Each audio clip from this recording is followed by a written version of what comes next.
Welcome to my channel. ಇದೇನು ಅಂತ ನೋಡ್ತಿದ್ದೀರಾ, ನಮ್ಮ ಕೊಡಗಿನಲ್ಲಿ ಸಿಕ್ಕುವಂತಹ ಕ್ರ್ಯಾಬ್ ಇದು ಮೀಡಿಯಮ್ ಸೈಜ್ ಇದೆ, ದೊಡ್ಡ ಸೈಜೂ ಸಿಗುತ್ತೆ. ನಮಗೆ ಈ ಥರ ಸೈಜ್ನಲ್ಲಿ ಸಿಕ್ಕಿದ್ದೆ ಕ್ರ್ಯಾಬು. ಇದರ ಚಿಕ್ಕ ಚಿಕ್ಕ ಕೈಕಾಲು ಚಿಕ್ಕ ಇದೆಲ್ಲ ಮುರ್ಕೊಂಡು ಈ ರೀತಿಯಾಗಿದೆ ನೋಡಿ. ಇದನ್ನು ಈಗ ನೀಟಾಗಿ ವಾಶ್ ಮಾಡ್ಕೊಳ್ಬೇಕು, ಕ್ಲೀನ್ ಮಾಡ್ಕೊಳ್ಬೇಕು.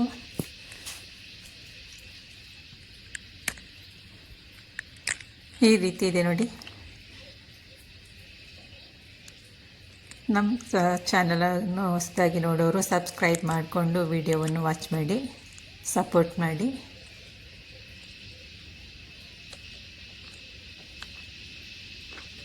ಕ್ರ್ಯಾಬ್ ತುಂಬಾ ಒಳ್ಳೆಯದು ಆರೋಗ್ಯಕ್ಕೆ. ಕ್ರ್ಯಾಬ್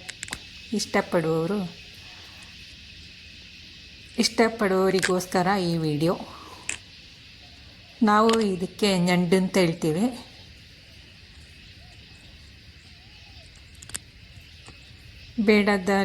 ಬೇಡದನ್ನೆಲ್ಲ ತೆಗೆದುಬಿಟ್ಟು ಈ ರೀತಿ ನೀಟಾಗಿ ವಾಶ್ ಮಾಡಿ, ಚೆನ್ನಾಗಿ ಕ್ಲೀನಾಗಿ ವಾಶ್ ಮಾಡಿಕೊಳ್ಬೇಕು.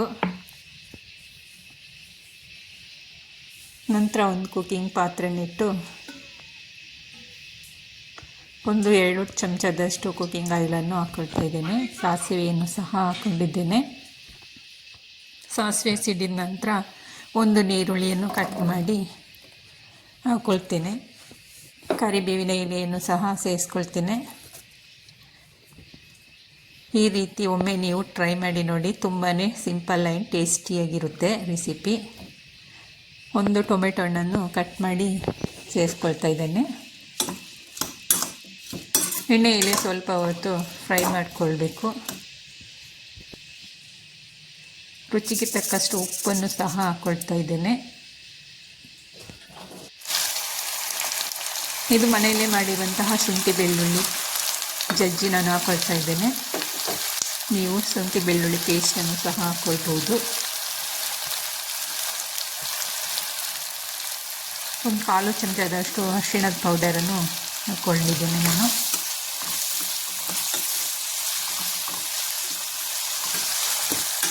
ಈರುಳ್ಳಿ ಟೊಮೆಟೊ ಎಲ್ಲವೂ ಸ್ವಲ್ಪ ಹೊತ್ತು ಎಣ್ಣೆಯಲ್ಲಿ ಫ್ರೈ ಆಗಲಿ.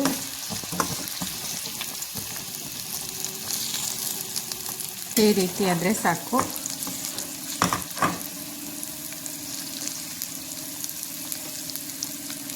ಇವಾಗ ಇದಕ್ಕೆ ಮಸಾಲೆ ಎಲ್ಲನೂ ಹಾಕೋಣ. ಇದು ಸಾಂಬಾರ ಪುಡಿ, ಧನಿಯಾ ಪುಡಿ ಅಂತ ಹೇಳ್ತಾರಲ್ಲ, ಅದು ಹಾಕ್ಕೊಂಡಿದ್ದೇನೆ ನಾನು. ಕೆಂಪು ಮೆಣಸಿನ ಪುಡಿಯನ್ನು ಸಹ ಹಾಕ್ಕೊಳ್ತೇನೆ ನಾನು.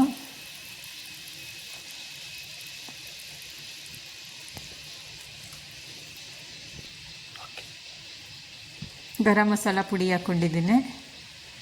1 ಚಮಚದಷ್ಟು ಜೀರಿಗೆ ಪುಡಿಯನ್ನು ಸಹ ಸೇರಿಸ್ಕೊಳ್ತೇನೆ ನಾನು.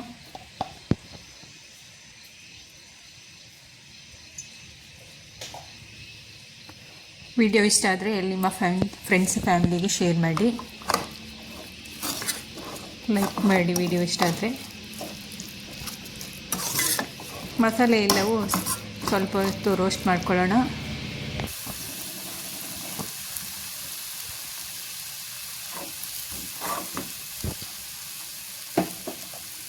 ನಂತರ ಇದಕ್ಕೆ ಕ್ಲೀನ್ ಮಾಡಿ ವಾಶ್ ಮಾಡಿರುವಂತಹ ಕ್ರ್ಯಾಬನ್ನು ಸಹ ಸೇರಿಸ್ಕೊಳ್ತೇನೆ ನಾನು. ಈ ರೀತಿಯಾಗಿದೆ ನೋಡಿ ಕ್ಲೀನ್ ಆದ ನಂತರ.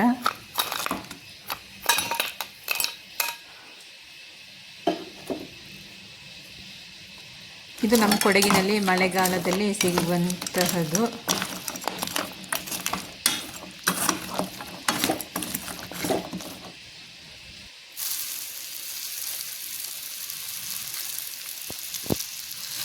ಇದಕ್ಕೆ ಸ್ವಲ್ಪ ಕಾಳು ಮೆಣಸಿನ ಪುಡಿ, ಪೆಪ್ಪರ್ ಪೌಡರನ್ನು ಹಾಕ್ಕೊಂಡಿದ್ದೇನೆ. ಇದು ಮನೆಯಲ್ಲೇ ಮಾಡಿರುವಂತಹದ್ದು. ಎಲ್ಲವನ್ನು ನೀಟಾಗಿ ಕ್ರ್ಯಾಬ್ ಹಾಕಿದ ನಂತರ ಮಸಾಲೆ ಎಲ್ಲವೂ ಇಟ್ಕೊಳ್ಳುವಾಗೆ ಸ್ವಲ್ಪ ಹೊತ್ತು ಫ್ರೈ ಮಾಡಿಕೊಳ್ಬೇಕು, ಒಂದು 10 ನಿಮಿಷದವರೆಗೆ.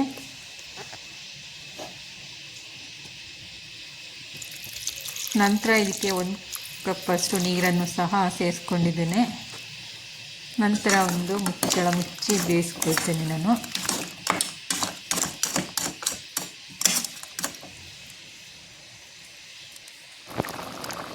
ಕುದಿ ಬರ್ತಾ ಇದೆ ನೋಡಿ.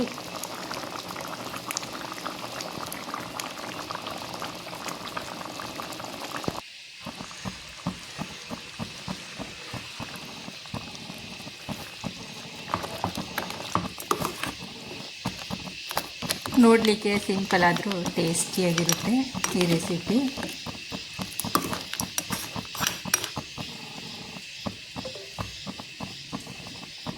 ಒಂದು ನಿಂಬೆಹಣ್ಣಿನ ರಸವನ್ನು ಸಹ ಹಾಕ್ಕೊಳ್ತೇನೆ ನಾನು.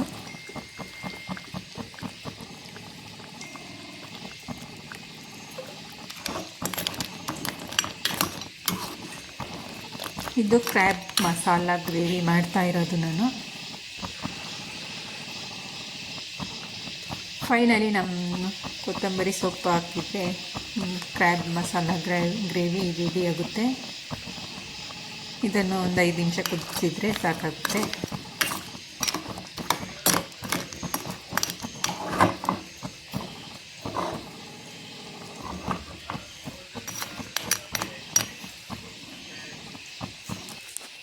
ನೋಡಿ, ಫೈನಲಿ ನಮ್ಮ ಕ್ರ್ಯಾಬ್ ಮಸಾಲ ಗ್ರೇವಿ ರೆಡಿ ಆಯಿತು. ಈ ರೀತಿಯಾಗಿದೆ ನೋಡಿ, ತುಂಬಾ ಸೂಪರಾಗಿ ಬರುತ್ತೆ.